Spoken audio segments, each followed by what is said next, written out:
तो जैसे जैसे लोग कोरोना से बड़ी संख्या में रिकवर हो रहे हैं, वैसे वैसे कोरोना के बाद से नई परेशानियां भी सामने आ रही हैं और इन्हीं में से ब्लैक फंगस एक है। ब्लैक फंगस ब्लैक क्लॉटिंग भी है, यानी कि आखिर कोरोना की दूसरी लहर में अचानक ब्लैक फंगस क्यों आ रहा है। हालांकि डॉक्टर से कह रहे हैं कि ब्लैक फंगस पहले भी हुआ करता था, लेकिन ब्लैक फंगस क्यों सामने आने लग गया। अब ऐसे मामले भी सामने आ रहे हैं जिनमें बिना कोरोना संक्रमण के भी ब्लैक फंगस या म्यूकरमाइकोसिस का खतरा बना हुआ है। इंदौर में ऐसे 8 मरीजों का इलाज चल रहा है जिन्हें कोरोना था ही नहीं। कई ऐसे लोग हैं जिन्हें अब तक न मेडिकल ऑक्सीजन देनी पड़ी है, न कभी कोरोना हुआ, फिर भी वो म्यूकरमाइकोसिस के शिकार हो गए। कई मामले ऐसे हैं जहां ब्लैक फंगस के मरीजों से पहले स्टेरॉइड नहीं लिए। ऐसा सवाल यह है कि उन्हें ब्लैक फंगस हो रहा है। तो आपको बता दें कि बगैर कोरोना मेडिकल ऑक्सीजन और स्टेरॉइड की हिस्ट्री के भी ब्लैक फंगस हो रहा है। फिलहाल ऐसे मामले सामने आ रहे हैं। कैसे होता है, कैसे बनता है, इस शो में हम इसी पर बात करेंगे, क्योंकि सवाल आपको डराने के लिए नहीं है, कहीं ना कहीं यह है कि इसका कम से कम इलाज खोजा जाए और इसके बारे में ज्यादा से ज्यादा जागरूकता पैदा की जाए।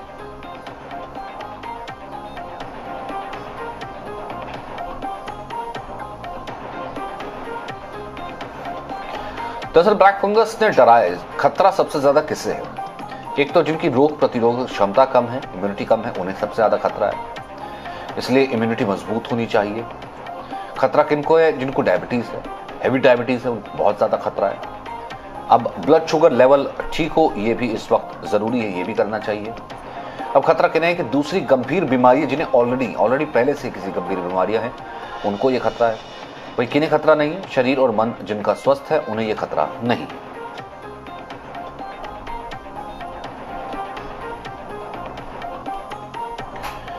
पहले एक राज्य था, फिर 2 राज्य हुए। दरअसल ब्लैक फंगस महामारी का रूप ले चुका है।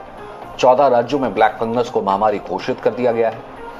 हरियाणा, चंडीगढ़, हिमाचल प्रदेश, पंजाब, उत्तर प्रदेश, राजस्थान, गुजरात, कर्नाटक, तमिलनाडु, तेलंगाना, बिहार, ओडिशा, उत्तराखंड और मध्य प्रदेश, ये वो राज्य हैं जहां पर इसे महामारी घोषित कर दिया गया है।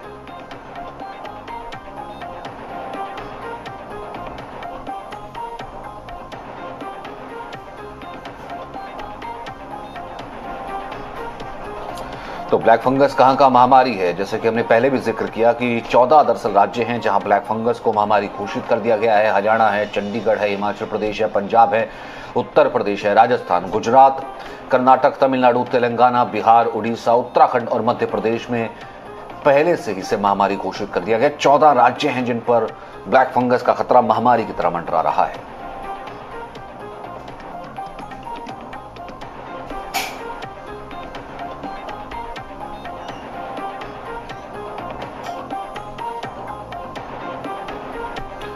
तो यूपी के मेरठ में ब्लैक फंगस के 86 मामले अब तक सामने आए हैं और ब्लैक फंगस ने सिर्फ मेरठ में ही 6 लोगों की जान ले ली है।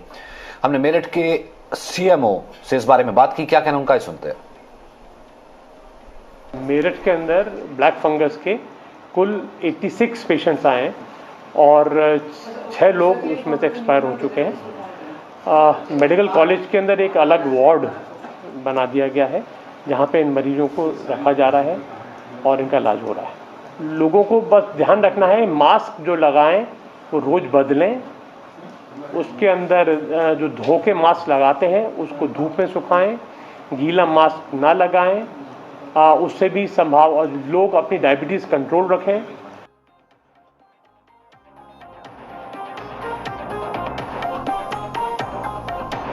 इस वक्त दिल्ली से हमारे साथ पूजा मक्खड़ मौजूद हैं, साथ ही साथ हमारे साथ संकल्प भी मौजूद हैं। सबसे पहले पूजा, ये जो हमने तमाम रिपोर्ट्स देखी हैं कि पहले तो ये था कि कोरोना हो रहा है और उसी की एक स्टेज है सेकेंड वेव है, तो ब्लैक फंगस आ गया। कई डॉक्टर्स कह रहे थे पहले भी होता आया, ऐसे केसेस शुगर के मरीजों में पहले सामने आते रहे, लेकिन अब बहुत से केसेस ऐसे हैं कि जिसमें कोरोना नहीं है लेकिन ब्लैक फंगस अचानक से अब आने लग गया।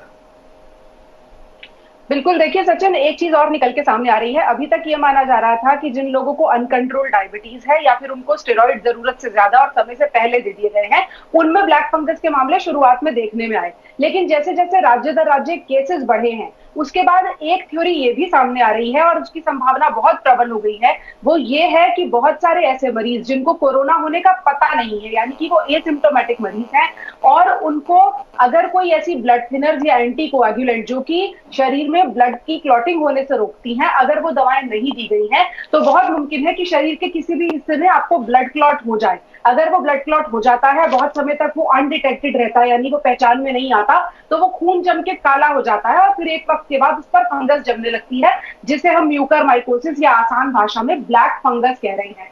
ये चीजें अब निकल के सामने आ रही हैं। पिछली वेव की अगर बात करें सचिन, तो पिछली वेव में भी म्यूकरमाइकोसिस के 1-2 केसेस आए थे, लेकिन तब एक तो स्ट्रेन इस तरह के नहीं थे कि बहुत गंभीर हालत में मरीज चला जाए, इतने ज्यादा मामले नहीं आए थे, 2-1 मामले रिपोर्ट हुए थे। लेकिन इस बार ये देखने में आ रहा है कि बहुत से डॉक्टर्स अब ये सोच रहे हैं कि ज्यादातर मरीजों को ब्लड क्लॉटिंग रोकने के लिए ऐसी दवाएं देनी पड़ेंगी जो कि लंबे समय तक, यानी 1 से 2 महीने तक चलाने की जरूरत पड़े। नहीं, लेकिन आ क्यों रहे हैं? मतलब इसके पीछे क्या कारण है? मेडिकल कारण, डॉक्टर्स क्या कहते हैं, विशेषज्ञ क्या कह रहे हैं? मतलब अभी क्यों ये आना शुरू हुई? मौसम की वजह से है या किसी जिसे कहते हैं सीजन की वजह से? ये क्या है? देखिए, 3-4 बड़े बड़े फैक्टर्स होते हैं। सबसे पहले जो नोन फैक्टर्स हैं, जिनको सब लोग जानते हैं, हम उसकी चर्चा भी कर रहे हैं। अगर आपकी डायबिटीज कंट्रोल से बाहर है, उसके साथ साथ आपको स्टेरॉइड दे दिए जाते हैं, तो आप ज्यादा खतरे पर हैं बाकी लोगों के मुकाबले। ऐसा माना जाता है कि ब्लैक फंगस शुगर पर ग्रो करता है, यानी कि अगर आपके ब्लड लेवल में शुगर की मात्रा ज्यादा है तो ब्लैक फंगस ग्रो करेगा। दूसरी बात यह भी है सचिन की जो मामले हम रिपोर्ट कर रहे हैं, जैसे आज 2.25 लाख मामले देश में रिपोर्ट हुए हैं, तो हमें यह भी मान के चलना चाहिए, खुद आईसीएमआर का सीरो सर्वे ये कहता है कि एक डिटेक्टेड मामले के पीछे 17 से 20 अनडिटेक्टेड मामले होते हैं, यानी कि उनके बारे में या तो पता नहीं होता, या उन लोगों ने अपने टेस्ट नहीं कराए हुए होते, या फिर वो एसिम्प्टोमेटिक होते हैं। तो जिन लोगों में अब ब्लैक फंगस ज्यादा देखने में आ रहा है, उनकी 3-4 संभावित वजह हो सकती है। पहली वजह, उन्हें कोरोना है और उन्हें मालूम नहीं है। दूसरी वजह यह है कि वो अनहाइजीनिक तरीके से मास्क पहन रहे हैं। ये भी देखने में आ रहा है कि अगर आपका मास्क गीला है और आप उसको, वो गंदा है, आप उसको बार बार लगा रहे हैं, तो आपके फेस के अंदर, मुंह के अंदर, जबान पर या कहीं पर भी ब्लैक फंगस और व्हाइट फंगस दोनों ग्रो कर सकते हैं। चौथी चीज ये भी देखने में आ रही है कि जो लोग कोरोना के भी मरीज हैं, अगर उनको दवाएं सिर्फ लिमिटेड दी गई और वो बहुत जल्दी खत्म कर दी गई, वो दवाएं बहुत जल्दी बंद कर दी गई क्योंकि उन्हें लगा कि वो ठीक हो चुके हैं, तो ऐसे मरीजों में भी आगे जाकर ब्लड क्लॉटिंग हो रही है और ये ब्लैक फंगस की एक बड़ी वजह बन रही है। ठीक है, मैं संकल्प से जान लेता हूं इस वक्त का अपडेट क्या है। संकल्प, क्योंकि अब तो पहले तो ये था कि हम सिर्फ कोरोना के अपडेट बताते थे, उसी के केसेस आते थे, अब तो ब्लैक फंगस के अलग से जो है वो केसेस जो है राज्य बताने लग गए। क्या अपडेट्स आपके पास, क्या संख्या? देखिए, अगर बात की जाए आगरा की, तो ब्लैक फंगस को लेकर लगातार जो है ये निगरानी रखी जा रही है कि किसी के अंदर भी कोई भी सिम्टम्स होते हैं तो उसको तत्काल प्रभाव से एसएन मेडिकल कॉलेज में भर्ती कराया जाए। अगर बात की जाए पिछले 24 घंटों में, तो 2 नए मरीज सामने आए जो कि जिले के अलग अलग प्राइवेट अस्पतालों में भर्ती थे, जिनके अंदर सिम्टम्स दिखने के बाद में फिलहाल उन्हें यहाँ के एसएन मेडिकल कॉलेज में एडमिट कराया गया। और यहाँ के जो ब्लैक फंगस का जो वार्ड बनाया गया, जो ट्रीटमेंट का जो जिन लोगों की टीम बनाई गई, उनके हेड से जो हमारी बात हुई, उनका साफ तौर पे ये कहना है कि 2 ऑपरेशंस जरूर किए गए हैं, लेकिन सबसे बड़ी बात है अब तक जो मरीजों की संख्या है वो करीब 20 के पार होने के बाद ही कहीं ना कहीं अलर्ट मोड पे पूरी तरीके से एसएन मेडिकल कॉलेज के प्रशासन के जो डॉक्टर्स हैं, जो सीनियर डॉक्टर्स हैं, वो लगातार जो है सरकार से भी कोऑर्डिनेट कर रहे हैं। इसके साथ ही जो अदर स्टेट के जो डॉक्टर्स हैं, जो टीमें हैं जो लगातार ब्लैक फंगस को लेकर के काम कर रही हैं, उनसे भी संपर्क किया जा रहा है। फिलहाल जो यहाँ पे मरीज एडमिट हैं, करीब 20 से अधिक मरीज यहाँ पे अब हो चुके हैं। अगर बात की जाए पिछले 24 घंटे में 2 नए मरीज भी सामने आए, हालांकि 2 मरीजों की मौत भी हुई है, लेकिन साफ तौर पे फिलहाल जो तैयारियां हैं वो तेज इसलिए की जा रही हैं कि जिस तरीके से इसके ट्रीटमेंट के लिए जो आवश्यक दवाएं हैं उनको सुनिश्चित किया जा सके। और इसके साथ ही ये भी सुनिश्चित किया जा रहा है कि जिले के अलग अलग अस्पतालों में जो मरीज भर्ती हैं या फिर वो लोग जो अपने घरों में होम आइसोलेट थे, उनके अंदर किसी भी तरह के अगर ब्लैक फंगस से रिलेटेड लक्षण मिलते हैं तो उनको तत्काल प्रभाव से एसएन मेडिकल कॉलेज में भर्ती कराया जाए और उनके ट्रीटमेंट की प्रक्रिया को आगे बढ़ाया जाए। फिलहाल लगातार सीनियर डॉक्टर्स का कहना है कि जो उनकी ज़रूरतें हैं ब्लैक फंगस के ट्रीटमेंट को लेकर, वो लगातार शासन तक पहुंचा रहे हैं और शासन के स्तर से भी उनकी मदद की जा रही है। लेकिन फिलहाल एक बड़ी चुनौती लगातार आगरा में बनी हुई है, जिस तरह से ये माना जा रहा है कि आसपास के जो इलाके हैं, बात की जाए फिरोजाबाद की या फिर आसपास के जो जिले हैं, वहाँ पे भी कहीं ना कहीं जो सिम्टम्स लोगों में दिख रहे हैं, अब इसकी तैयारी फिलहाल आगरा के एसएन मेडिकल कॉलेज में की गई है और फिलहाल यहाँ पे करीब 23 लोगों का ट्रीटमेंट भी किया जा रहा है। ठीक है, मैं दोबारा आपका रुख करूंगा संकल्प। फिलहाल पूजा, अब सबसे बड़ा सवाल ये जो कि बहुत, हालांकि आप इसको बता चुकी, इस चीज को एड्रेस कर चुकी कि क्या किसी को भी हो सकता है ब्लैक फंगस, किसको ज्यादा खतरा है। मैं चाहूंगा एक बार फिर से, जो लोग स्वस्थ है उनको हो सकता है कि नहीं, एक बार फिर से दोबारा इस चीजों को जो है क्लियर करना बहुत जरूरी है। बिल्कुल सचिन, देखिए सबसे पहले जो लोग इम्यूनो कॉम्प्रोमाइज हैं, एक बात लोगों को समझनी चाहिए जो अभी हमें सुन रहे हैं, इम्यूनो कॉम्प्रोमाइज होना और इम्यूनिटी कमजोर होना ये दो अलग अलग चीजें होती हैं। अगर कोई व्यक्ति गंभीर बीमारी से जूझ रहा है, लंबे समय तक उसकी एंटीबायोटिक्स या बहुत सी दवाएं चल रही हैं, डायलिसिस है, कैंसर का मरीज है या कोई और ऐसी बीमारी है जिसकी वजह से उसकी इम्यूनिटी अब बहुत ज्यादा प्रभावित हो चुकी है, ऐसे व्यक्ति को सबसे ज्यादा सावधान रहने की जरूरत है। जिसकी डायबिटीज ऐसे व्यक्ति को बहुत ज्यादा सावधान रहने की जरूरत है। जिसका मोटापा जरूरत से ज्यादा है, ऐसे व्यक्ति को बहुत ज्यादा सावधान रहने की जरूरत है। दूसरा हिस्सा आता है सचिन, इम्यूनिटी अगर आपकी कमजोर है, वो लोग अभी भी खतरे पर नहीं है। उनको ये जरूर करना चाहिए कि फिलहाल अभी, क्योंकि मानसून का भी मौसम आएगा और वो फंगस के लिए बहुत ही बेहतरीन मौसम माना जाता है, इसलिए पहले से अपनी इम्यूनिटी पर काम करें। गर्म चीजें पिए, बासी चीजें ना खाएं, फ्रिज में रखी हुई ऐसी चीजें जो बासी हो चुकी हैं, प्रोसेस्ड फूड जिसमें आपको लगता है कि फंगस जमा हो सकता है या बहुत दिन का है या फिर वो ठंडा है, उसको ना खाएं, ताजी चीजों को खाएं।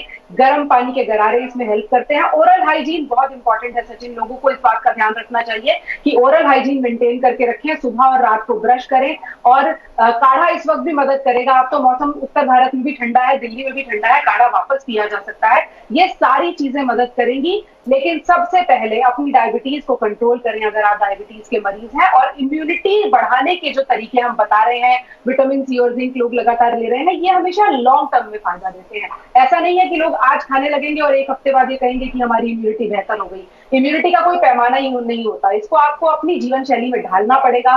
ज्यादा से ज्यादा ताजी और गर्म चीजें लेनी पड़ेंगी और मल्टीविटामिन जैसे आपके डॉक्टर सलाह दें वैसे लेने पड़ेंगे।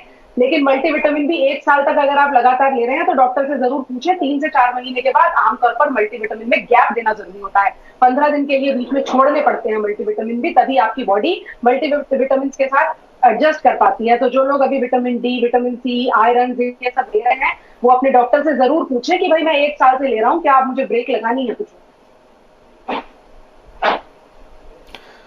अब क्योंकि डाइट तो आपने बताई दी कि कैसी डाइट की जरूरत है, अब मैं आपसे जानना चाहता हूं कि ठीक है, इसका मतलब अगर ये कोरोना से इस तरीके से रिलेटेड है कि कोरोना आया, इम्यूनिटी आपकी कमजोर हुई और उसके बाद ब्लैक फंगस एक नई बीमारी आ गई, फिर जब इम्यूनिटी कमजोर होने से कोई नई बीमारी जो है या फिर फंगस हो या फिर कोई और इंतजार ही कर रहे हैं कि मुझे मौका मिले और मैं जो है बॉडी को हिट करूं, फिर इसमें तो अगर ऐसे ही हालात रहे तो और भी कई बीमारी की दस्तक हो सकती है।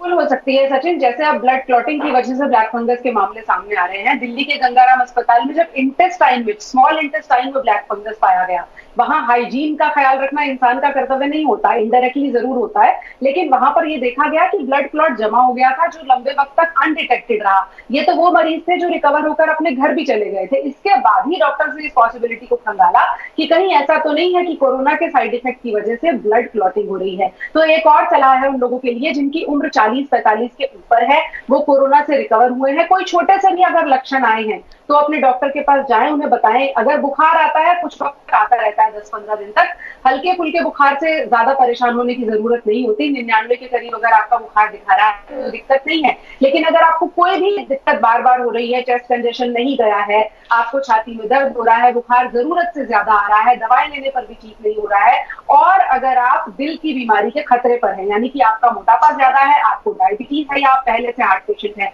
अपना कार्डियक इवैल्यूएशन जरूर कराइए, अपने दिल के डॉक्टर से मिलिए। हो सकता है कोरोना से रिकवरी के बाद 10 दिन बाद, 15 दिन बाद या 1 महीने पर आपके कुछ टेस्ट अपना ख्याल आपने खुद आपकी दिल अपनी की सेहत इम्यूनिटी को आपने खुद देखना है, अपनी डाइट को आपने खुद देखना है और अपनी हाइजीन को आपने खुद देखना है। तो इसलिए बहुत ज्यादा जरूरी है इन सवालों का जो आपने जवाब दिया। बहुत बहुत शुक्रिया पूजा। और